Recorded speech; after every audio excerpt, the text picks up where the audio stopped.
অনেক দিন বাদে যখন একটা হঠাৎ করে ঘুরতে যাওয়ার সুযোগ পাওয়া যায় তখন কিন্তু সেই সুযোগটা একদমই ছাড়া যায় না। তাই এমনই একটা দিনে আমি আর পাপিয়া বেরিয়েছিলাম একটু কৃষ্ণনগরের দিকে একটু ঘুরতে। কৃষ্ণনগরে প্রথমে এসেই চলে এসেছিলাম সেন্ট্রাম মলে। আর সেন্ট্রাম মলে আমরা মাঝে মধ্যেই চলে আসি, এটাও তোমরা দেখো আমাদের প্রচুর ভিডিও বা প্রচুর ছবিতে দেখতে পাও যে আমরা সেন্ট্রাম মলে মাঝে মধ্যেই চলে আসি ঘুরতে। আর এখানে এসে এখন তো নতুন স্টোর হয়েছে জুডিওর, তাই জুডিওতে আসবো না এটা তো হতেই পারে না, কারণ এখানকার কালেকশান, এখানকার প্রত্যেকটি কালেকশান আর দাম দুটোই আমার অ্যাফোর্ডেবল লাগে, মানে পছন্দের, দামটাও যেমন ঠিকঠাক আর তার সাথেও কালেকশানটাও বেস্ট, মানে বেস্ট মনে হয় আমার, তো বেশ ভালো লাগে এখানকার কালেকশান।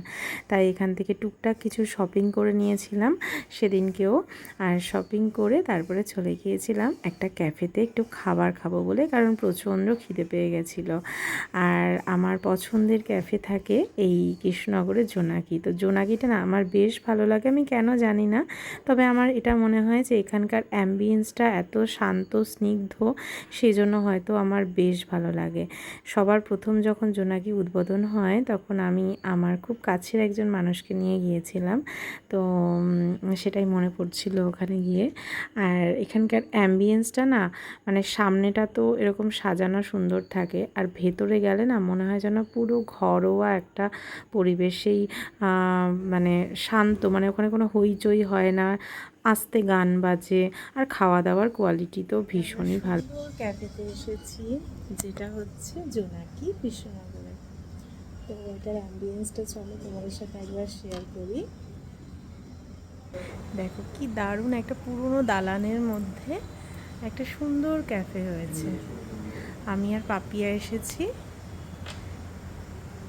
খুবই সুন্দর একটা ক্যাফে।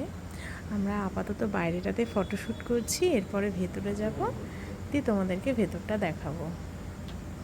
তো এখন আমাদের খাবার চলে এসেছে আর আমরা বাইরে থেকে ভেতরে চলে এসেছি।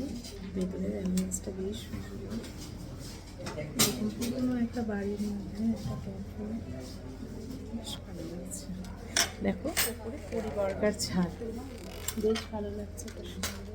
আর এই যে চলে এসেছে আমাদের খাবার, মিক্স রাইস আর হচ্ছে চিকেন কষা, আর তার সাথে রয়েছে একটা মশলা কুলচা।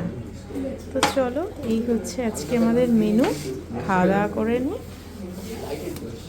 পাপিয়া থেকে মোছামুছি করছে, চল খেয়ে নে।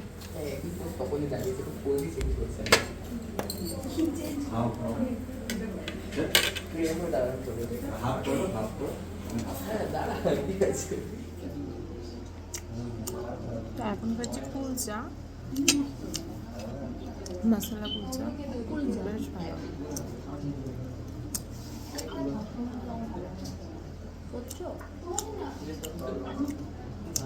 বেশ ভালো খেতে, ভেতরে স্টাফিংটা বেশ সুন্দর খেতে।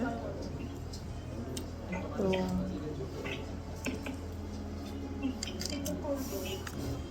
তোমরা যারা নবদ্বীপ বা কৃষ্ণনগরের মধ্যে থাকো জোনাকিতে অবশ্যই ভিজিট করো, খুব ভালো লাগবে।